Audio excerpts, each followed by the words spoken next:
أعوذ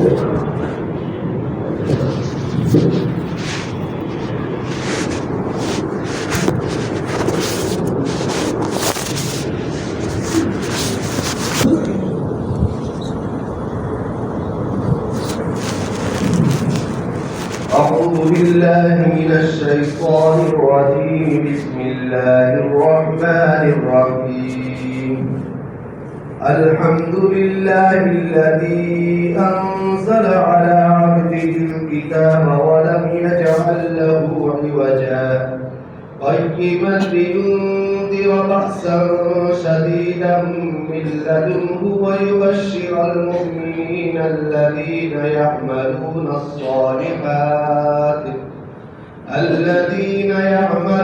الصالحات أن لهم أجرا حسنا ماكثين فيه أبدا. شروع کرتا ہوں اللہ کے نام سے جو بڑا مہربان نہایت رحم کرنے والا ہے.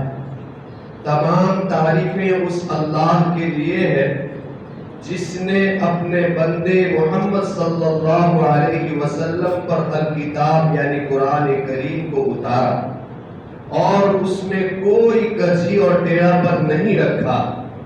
وہ بالکل سیدھا ہے، اس لیے اتارا تاکہ وہ ڈرائے سخت عذاب سے جو اللہ کے پاس ہے، اور بشارت سنائے مومنین کو جو نیک اعمال کرتے ہیں کہ بے شک ان کے لیے بہترین اجر و ثواب مقرر ہے اور وہ اس میں ہمیشہ ہمیشہ رہنے والے ہیں.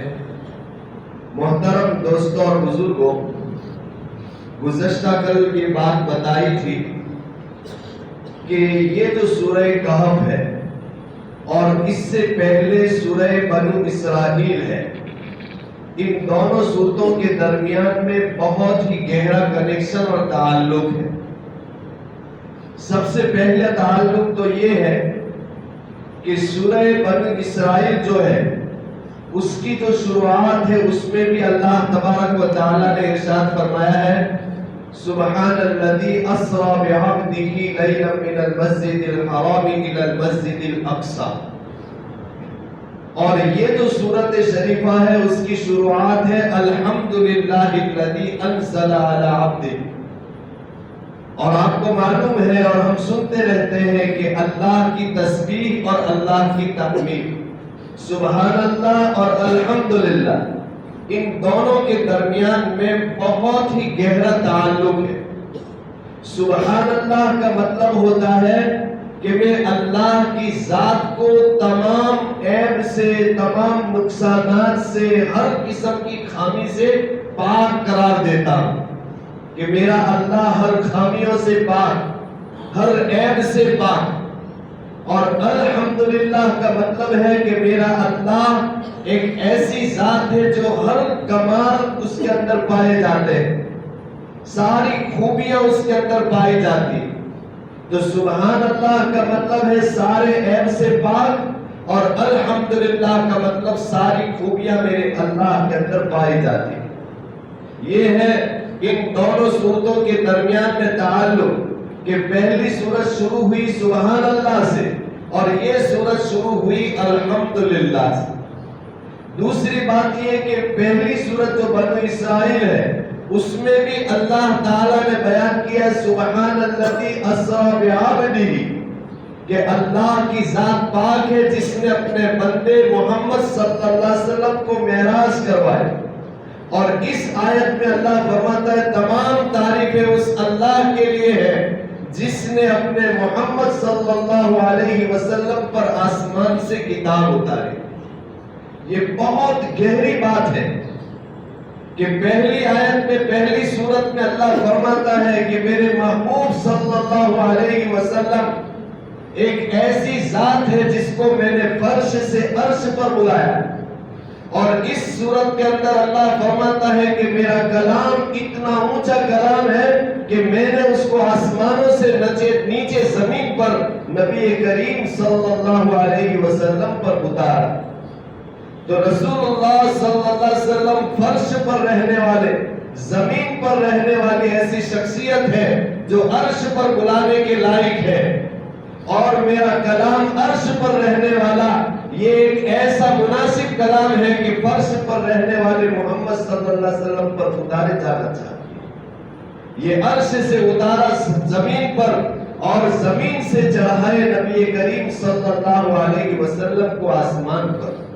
اور ان دونوں صورتوں میں اللہ تعالیٰ نے نبی کریم صلی اللہ علیہ وسلم کی جو شان بیان کی ہے وہ اللہ کے بندہ ہونے کی شان. پہلی صورت میں بھی عبدہ ہی، یہاں پر بھی عبدہ ہی. اور نبی کریم صلی اللہ علیہ وسلم کی دو شانیں ہیں بس. ایک ہے اللہ کا بندہ ہونا اور دوسرے نمبر پر ہے اللہ کا رسول ہونا. بس یہ دو شان ہے جس کو ہم پڑھتے ہیں اشہد ان لا الہ الا اللہ و اشہد ان محمدا عبدہ و رسولہ. بس یہی عبد کو اللہ تعالیٰ نے قرآن کریم کے اندر ان دو جگہوں کے اوپر بیان کیا ہے. یہ جو سورہ الحمد اور سبحان اللہ اللہ تعالیٰ کے نزدیک بڑے پیارے کلمات ہیں. یہ اللہ کو بہت پسند ہے. ماشاءاللہ ہم بخاری شریف کے ختم کے اندر جاتے ہیں اور سنتے ہیں آخری حدیث میں یہی دو کلمے. حدیث پاک کے اندر آتا ہے رسول اللہ صلی اللہ علیہ وسلم نے ارشاد فرمایا کلمتان حبیبتان الی الرحمن. یہ دو بول ہیں الحمدللہ اور سبحان اللہ. یہ دو کلمے ہیں، دو بول ہیں، اللہ کو بہت پیارے ہیں. اتنے پیارے کہ اپنا قرآن شروع کیا تو بھی الحمدللہ رب العالمین سے. بہت ساری صورتیں شروع کی وہ بھی الحمدللہ سے.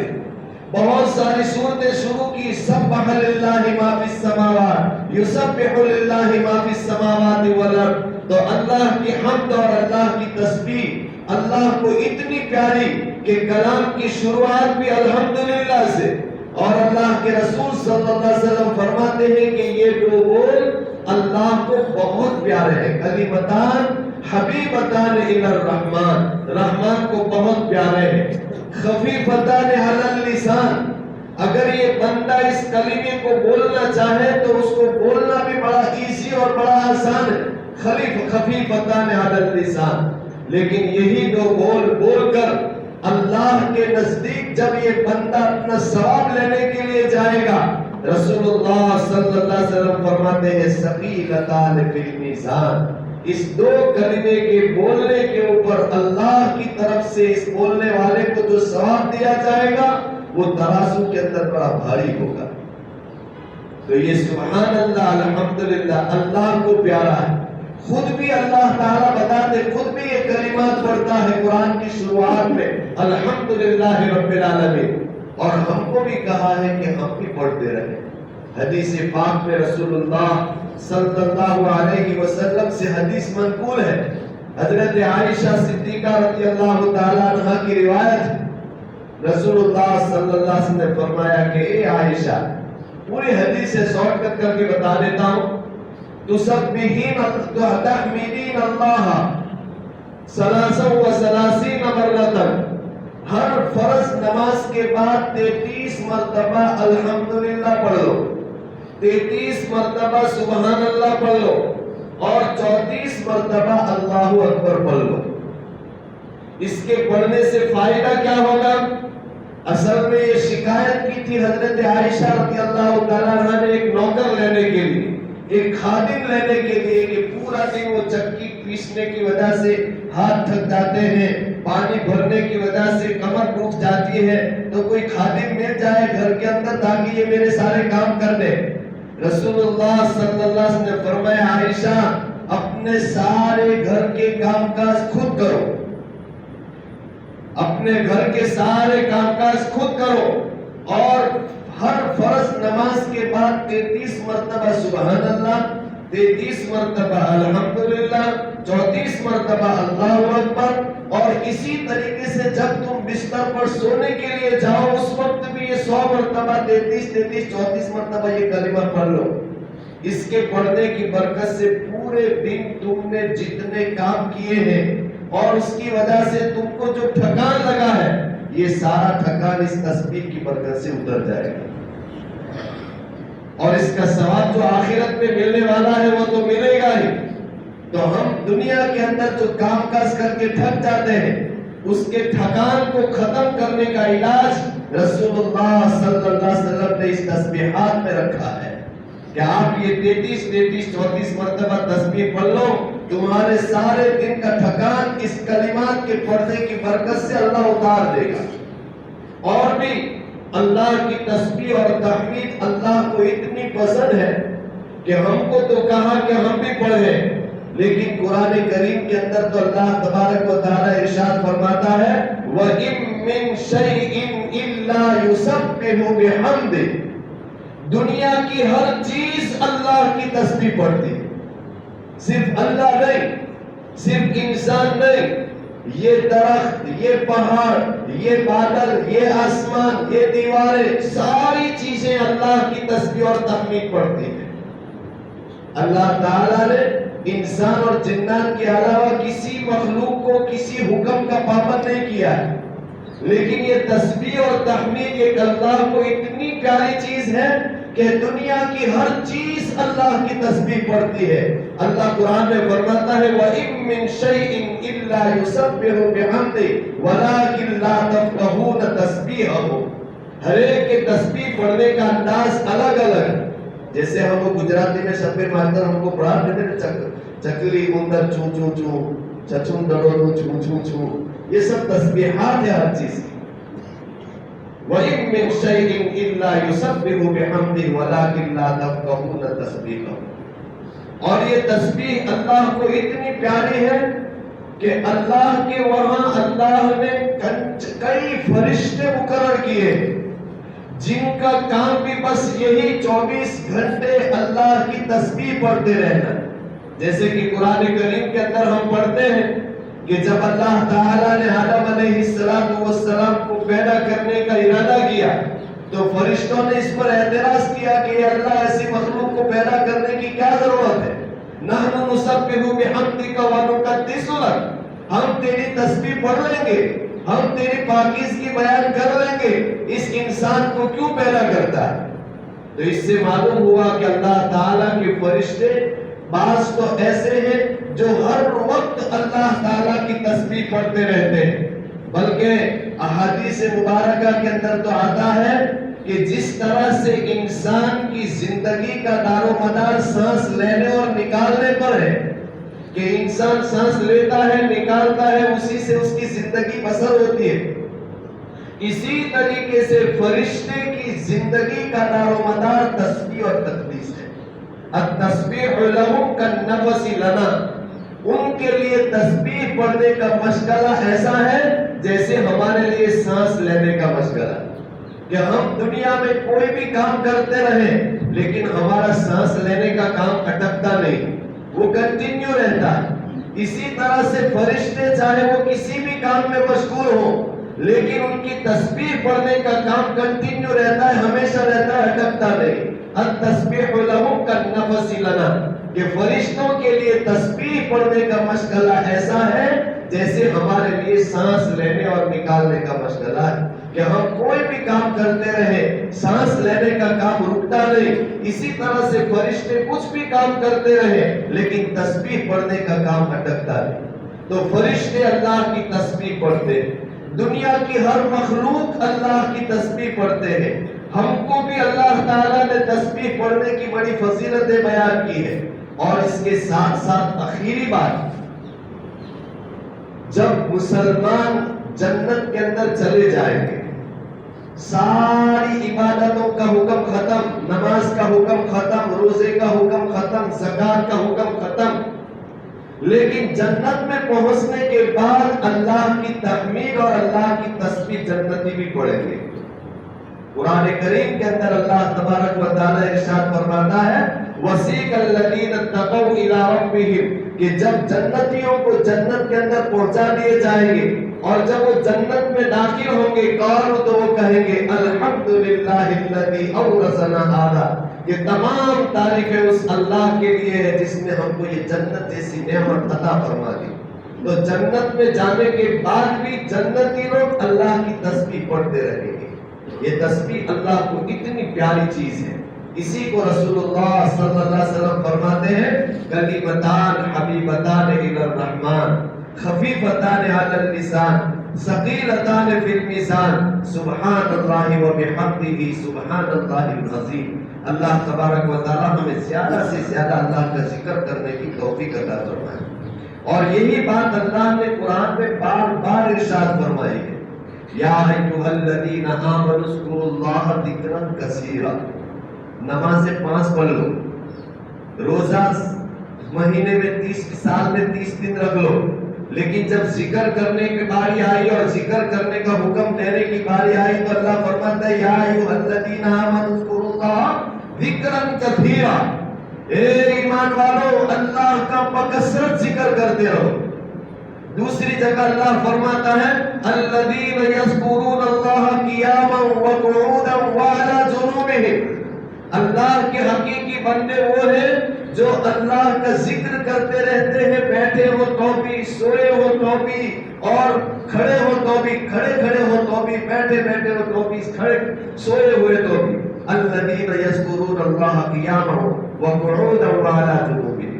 اور دوسری جگہ اللہ فرماتا ہے الذاکرین اللہ کثیرا والذاکرات، وہ لوگ جو اللہ کا بکثرت ذکر کرنے والے ہیں۔ تو ذکر کے لیے اللہ تعالیٰ نے یہ قید لگائی ہے کہ 1-2 مرتبہ ذکر کر کے بیٹھ مت جانا، اللہ کا ہر وقت ذکر کرتے رہو۔ اسی لیے قرآن کریم کے اندر اللہ تعالیٰ نے وہ جمعہ کے دن کے بارے میں بھی فرمایا کہ جمعہ کے دن نماز پڑھنے کے بعد چلے جاؤ، اپنی تجارت کے اندر مشغول ہو جاؤ، لیکن وَاذْكُرُوا اللَّهَ ذِكْرًا كَثِيرًا، لیکن وہاں پر بھی تجارت کے اندر بھی اللہ کا ذکر کثرت کے ساتھ کرتے رہو۔ تو یہ قرآن کریم کی یہ ساری تعلیمات ہم کو اس بات کی تلقین کرتی ہے کہ اللہ کا ذکر بکثرت کرتے رہنا یہ اللہ کا حکم، اللہ کی پسندیدہ چیز اور اللہ کو بہت محبوب چیز ہے۔ بلکہ علماء تو فرماتے ہیں کہ جس طریقے سے بعض بیماریوں کے لیے ایک مخصوص ڈوز ہوتا ہے، علاج ہوتا ہے، اور وہ مخصوص ڈوز جو ہوتا ہے، علاج ہوتا ہے، وہی مقدار کرنی پڑتی ہے۔ اس سے کم مقدار کے اندر اگر وہ دوائی لی جائے تو وہ بیماری کے اندر اثر نہیں کرتی۔ جیسے کسی کو کتے نے کاٹ لیا ہے تو اس کے لیے 7 انجیکشن ہے، 6 انجیکشن پر اکتفا کریں گے تو وہ بیماری سے شفا نہیں ہوگی۔ اسی طرح سے بہت ساری بیماریاں کہ ہائی کورس ہمارے 60 دیوس کرنا پڑے تو وہ 7 دن ہی کرنا پڑتا ہے۔ اللہ تبارک و تعالی یہاں پر بھی علاج کے طور پر ہی فرماتا ہے کہ انسان تیرے دل کے اندر جو غیر اللہ کی محبتیں ہیں اور میرے علاوہ دوسری چیزوں کی جو محبتیں گھر کر چکی ہیں، ان محبتوں کو دور کرنے کے لیے اور میری محبت کو تیرے دل کے اندر بسانے کے لیے ضروری ہے کہ تو اللہ کا ذکر کثرت کے ساتھ کرتا رہے، کثرت کے ساتھ کرتا رہے۔ یہ محبت قائم کرنے کے لیے اللہ تعالیٰ چاہتا ہے کہ بندہ اللہ کا ذکر کثرت کے ساتھ کرتا رہے۔ اللہ تبارک و تعالیٰ ہمیں کثرت کے ساتھ ذکر کرنے والا بنا دے۔ اس کے لیے رسول اللہ صلی اللہ علیہ وسلم نے ایک بڑا عجیب نسخہ بیان کیا ہے۔ اللہ کا ذکر کرنے کا مطلب یہ نہیں کہ صرف سبحان اللہ الحمدللہ پڑھتے ہیں، مطلب یہ اللہ کو کسی بھی طریقے سے ہر وقت یاد کرتے رہو۔ کھانا کھانے بیٹھو بسم اللہ الرحمن الرحیم۔ اسی لیے احادیث مبارکہ میں رسول اللہ صلی اللہ علیہ وسلم نے ایک مسلمان کو ہر وقت اللہ کی یاد آتی رہے اس لیے الگ الگ پوزیشن پر الگ الگ دعائیں بتائی کہ کھانا کھانے بیٹھو تو یہ دعا پڑھو، کھانا کھانے سے فارغ ہو جاؤ تو یہ دعا پڑھو، ٹوائلٹ جا رہے ہیں یہ دعا پڑھو، نکلتے ہیں یہ دعا پڑھو، سو رہے ہیں یہ دعا پڑھو، اٹھ رہے ہیں یہ دعا پڑھو، وضو کر رہے ہیں یہ دعا پڑھو۔ یہ مطلب ہے رسول اللہ صلی اللہ علیہ وسلم کے بارے میں حضرت عائشہ رضی اللہ تعالیٰ عنہا ارشاد فرماتی ہے کان رسول اللہ صلی اللہ علیہ وسلم یذکر کل احیانہ، نبی کریم صلی اللہ علیہ وسلم اللہ کا ہر وقت ذکر کرتے۔ تو ہر وقت کا مطلب یہ ہے کہ ایک پوزیشن کے بعد دوسرا پوزیشن بدلے اللہ کو یاد، جس نتیجے کے لیے جا رہے ہیں اللہ کو یاد، باہر نکل رہے ہیں اللہ کو یاد۔ علماء کرام فرماتے ہیں کہ اگر ایک مسلمان بندہ صرف نبی کریم صلی اللہ علیہ وسلم نے یہ جو مخصوص اوقات پر اور مخصوص موقع پر مخصوص دعائیں جو بتائی ہیں، بس اتنی دعاؤں کا وہ پابند بن جائے. ٹوائلٹ جاتے وقت دعا پڑھنے کی عادت ڈال دے، نکلنے کے بعد پڑھنے کی عادت ڈال دے، کھاتے وقت پڑھنے کی دعا کی عادت ڈال دے. بس اتنی دعاؤں کی وہ عادت ڈال دے تو یہ اللہ کا ولی اور اللہ کا مقرب بن جائے گا. اس کے لیے جنت کی بشارت. اس لیے کہ رسول اللہ صلی اللہ علیہ وسلم کا ارشاد بھی تو یہی ہے کہ میری سنت کی اتباع کرو، اور یہ نبی صلی اللہ علیہ وسلم کی سنت ہے. ٹوائلٹ جاتے وقت پڑھنے کی عادت ڈالو دعا کی، نکلتے وقت پڑھنے کی عادت ڈالو. چند دن عادت ڈالیں گے، اس کے بعد آٹومیٹک زبان سے اس وقت وہ دعا نکلتی ہی ہو جائے گی، پھر یہ عادت عبادت بن جائے گی. تو یہ دعاؤں کی پابندی کریں، اس سے اللہ کی محبت پیدا ہوتی ہے، نبی کریم صلی اللہ علیہ وسلم کی سنت زندہ ہوتی. اور حدیث پاک میں اللہ کے رسول صلی اللہ علیہ وسلم فرماتے ہیں من احیا سنتی عند فساد امتی فلہ اجر 100 شہید. جو آدمی میری ایک سنت کو زندہ کرے، جو مر چکی ہے، لوگوں نے اس پر عمل کرنا چھوڑ دیا ہے، پوری بستی کے اندر ایک دو آدمی بھی اس سنت پر عمل کرنے والے نہیں ملتے ہیں، ایسے موقع پر اگر کوئی میری ایک سنت کو زندہ کرے گا، ایک سنت کا رواج ڈالے گا، اللہ کے رسول صلی اللہ علیہ وسلم فرماتے ہیں 100 شہید شہادت پا کر جو ثواب کماتے ہیں، یہ ایک سنت زندہ کر کر اس کو اللہ تعالیٰ اتنا ثواب دے گی. فَلَهُ 100 اجر شہید. یہ چھوٹی چھوٹی سنتیں ہیں، صرف ہم نے ان سنتوں کو یوں سمجھ رکھا ہے یہ مکتب میں بچوں کو پڑھانے کے لیے ہے. بس انہوں نے یاد کر لی، ایگزام کے اندر امتحان کے اندر پاس ہو گئے، بچوں پر دعا میں 50 نمبر لائے. اس کے بعد یہ دعا ہم پڑھتے ہیں، بچہ پڑھتا ہے، کوئی پڑھتا بھی ہے کہ نہیں، کوئی اس کی طرف ہماری توجہ نہیں ہے. اللہ علماء فرماتے ہیں کہ یہ چھوٹی چھوٹی سنتیں جو ہم مکتب کے اندر بچوں کو سکھاتے ہیں، یہ صرف سکھانے کے لیے نہیں، اپنی زندگی کے اندر لانے کے لیے. اللہ تبارک و تعالی ہمیں ان دعاؤں کا پابند بنا دے. تو بہرحال قرآن کریم کی یہ جو سورت ہے، اس کو اللہ تعالیٰ نے شروع کیا ہے الحمدللہ سے، اور اس سے پہلے والی جو سورت ہے اس کی شروعات ہوئی ہے سبحان اللہ سے. اور یہ دونوں کلمے اللہ تبارک و تعالیٰ کو بہت پسند ہے. سبحان اللہ و بحمدہ، اللہ کا ذکر کرتے رہنا، یہ ساری باتیں ان آیتوں سے نکلتی ہیں. اللہ تعالیٰ اس سورت شریفہ کے اندر اصل جو واقعہ بیان کرتا ہے وہ یہ ہے. حدیث پاک میں آتا ہے، حضرت اکرمہ رضی اللہ تعالیٰ عنہ سے روایت ہے، وہ حضرت ابن عباس رضی اللہ تعالیٰ عنہ سے روایت نقل کرتے کہ جب نبی کریم صلی اللہ علیہ وسلم نے مکہ کے اندر اپنی نبوت کا اعلان کیا تو کفار جو مکہ جو تھے وہ نبی صلی اللہ علیہ وسلم کے جان لیوا دشمن بن گئے، اور وہ نبی صلی اللہ علیہ وسلم کی نبوت کو ماننے کے لیے تیار ہی نہیں تھے. کبھی تو یوں کہتے تھے کہ نہیں آپ نبی ہے ہی نہیں، اور کبھی یہ کہتے تھے کہ اچھا پورے مکہ کے اندر اتنے بڑے بڑے مالدار لوگ پڑے ہوئے تھے، سردار لوگ پڑے ہوئے تھے، اللہ کو ان میں سے کسی نے اللہ نے پسند نہیں کیا اور تم یتیم کو پسند کر لیا. اس طرح کے تانے مارتے تھے. لیکن نبی کریم صلی اللہ علیہ وسلم اپنی نبوت کا کام کرتے رہے. اخیر کے اندر مشرکین بھی کمزور ہونے لگے، لاجواب ہونے لگے. تو انہوں نے آپس کے اندر مشورہ کیا کہ یہ محمد صلی اللہ علیہ وسلم سچے نبی ہیں یا نہیں، اس کے لیے کچھ امتحان لینا چاہیے. اور ہم تو ان پڑھ لوگ ہیں، ہم کیسے امتحان لے سکتے ہیں؟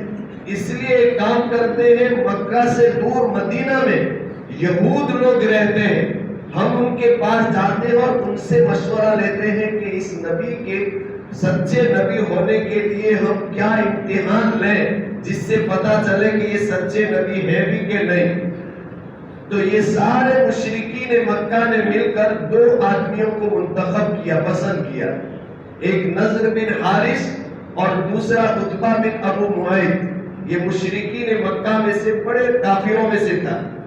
یہ دونوں کو مدینہ بھیجے کہ تم مدینہ جاؤ اور مدینہ کے اندر جو یہود کے علماء ہیں، یہود کے پوپ ہیں، ان سے ملو اور ان سے مشورہ کرو کہ اس مصیبت سے نجات پانے کا راستہ کیا ہے۔ وہ دونوں گئے اور مدینہ کے یہودیوں سے ملے تو یہود کے علماء نے کہا کہ ہم تم کو 3 سوال دیتے ہیں، وہ 3 سوال تم اس نبی سے جا کر کرو، اگر وہ سچے نبی ہیں تو وہ ان تینوں سوالوں کے جواب دے دیں گے، اور اگر وہ سچے نبی نہیں ہے بلکہ متکول نبی کیوں متکول من گھڑت نبی ہے تو وہ ان 3 سوالوں کے جواب دے سکیں گے نہیں۔ اور وہ 3 سوال یہ سکھائے کہ سب سے پہلے تو ان سے یہ سوال کرنا کہ وہ غار کے اندر چند لوگ چلے گئے تھے اور ان کا یہ جو ایک عجیب قصہ ہے وہ پورا قصہ کیا ہے وہ سنا، جس کو قرآن کریم کے اندر اللہ تعالیٰ نے اس سورہ کہف کے اندر بیان کیا کہ یہ پورا قصہ کیا ہے وہ سنا۔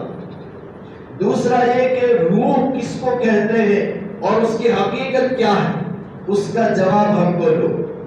اور تیسرا سوال یہ کیا کہ وہ آدمی کون تھا اس کے اندر جس نے مشرق اور مغرب کے دونوں علاقوں کی طرف اور پوری دنیا کا چکر لگایا اور وہ جو سد یاجوج اور ماجوج ہے وہ بنوائے، اس کا پورا واقعہ کیا ہے۔ یہ یہود کے علماء نے یہ مشرکین مکہ کی یہ جو 2 آدمی تھے نضر بن حارث اور عتبہ بن ابو معیط، ان دونوں کو یہ سوال سکھائے کہ جاؤ یہ 3 سوال کرو، اگر یہ ان 3 سوالوں کا جواب دے رہے تو وہ نبی حق، وہ سچے نبی ہے، اور اگر وہ ان 3 سوالوں کا جواب نہ دے سکے تو پھر تم کو ان کے ساتھ جو بدتمیزی کرنا ہو کر سکتے ہو۔ چنانچہ یہ 2 آدمی سوال لے کر مکہ آئے، مشرکین مکہ کو یہ سارا پلان بتایا، پھر یہ مشرکین نبی کریم صلی اللہ علیہ وسلم کے پاس آئے اور آ کر انہوں نے کہا کہ اے محمد، ہم تمہارے سامنے 3 سوالات رکھتے ہیں، اگر تم ان 3 سوالوں کا جواب دے دو گے تو ہم تم کو نبی مان لیں گے، اور اگر تم نے ان 3 سوالوں کا جواب نہیں دیا تو تمہارا جھوٹا نبی ہونا ثابت ہو جائے گا۔ نبی کریم صلی اللہ علیہ وسلم نے فرمایا کہ وہ 3 سوالات جو بھی ہیں میرے سامنے پیش کرو، انشاءاللہ میں کل جواب دے دوں گا۔ چنانچہ انہوں نے یہ 3 سوال کیے، لیکن اللہ کے رسول صلی اللہ علیہ وسلم نے جب ان 3 سوالوں کے جواب دینے کا پرومس دیا کہ کل میں جواب دوں گا، اس وقت انشاءاللہ کہنا بھول گئے، بس یہ ایک بات ہو گئی۔ 15 دن تک نبی کریم صلی اللہ علیہ وسلم پر اللہ کی طرف سے وحی کو روک دیا گیا۔ نبی صلی اللہ علیہ وسلم تو یہی جانتے تھے کہ اللہ میرے کو ان 3 سوالوں کے جواب بتا دیں گے اور میں کل ان 3 کا جواب ان لوگوں کو بتا دوں گا، لیکن انشاءاللہ جو پرومس کرتے وقت بولنا چاہیے وہ نہیں بولا، بس اس کی وجہ سے اللہ تعالیٰ نے 15 دن تک اس کا جواب آسمانوں سے قرآن کے ذریعے سے نہیں اتارا۔ جبریل علیہ السلام کا آنا بھی بند ہو گیا۔ اب 15 دن تک جب جبریل علیہ السلام نہیں آئے اور آپ کے پاس ان 3 سوالوں کا کوئی جواب بھی نہیں آیا تو نبی صلی اللہ علیہ وسلم پریشان ہو گئے۔ اسی کو اللہ تعالیٰ نے قرآن میں فرمایا لَعَلَّكَ بَاخِعٌ نَفْسَكَ عَلَىٰ آثَارِهِمْ إِن لَّمْ يُؤْمِنُوا بِهَٰذَا الْحَدِيثِ أَسَفًا، کہ اے نبی صلی اللہ علیہ وسلم ان 3 سوالات کا جواب سن کر وہ ایمان لے آئیں گے اس کی کوئی گارنٹی نہیں ہے۔ وہ تو اس سے پہلے بھی آپ کے ہاتھوں سے نبوت کی کئی بے شمار دلیلیں دیکھ چکے ہیں، چاند کا پھٹنا انہوں نے اپنی آنکھوں سے دیکھا، پھر بھی وہ تو آپ کے اوپر ایمان نہیں لائے۔ اپنے ہاتھوں کے اوپر کنکریوں نے کلمہ پڑھا اور ان مشرکین نے اپنی آنکھوں سے دیکھا اور اپنے کانوں سے سنا، پھر بھی وہ تو ایمان نہیں لائے۔ پھر اس بات کے اوپر آپ کیوں گھبراتے ہیں کہ میں 3 سوالوں کا جواب نہیں دوں گا تو وہ ایمان نہیں لائے؟ کہیں گے پھر بھی وہ تو ایمان لانے والے ہیں ہی نہیں۔ لَعَلَّكَ بَاخِعٌ نَفْسَكَ عَلَىٰ آثَارِهِمْ إِن لَّمْ يُؤْمِنُوا بِهَٰذَا الْحَدِيثِ أَسَفًا،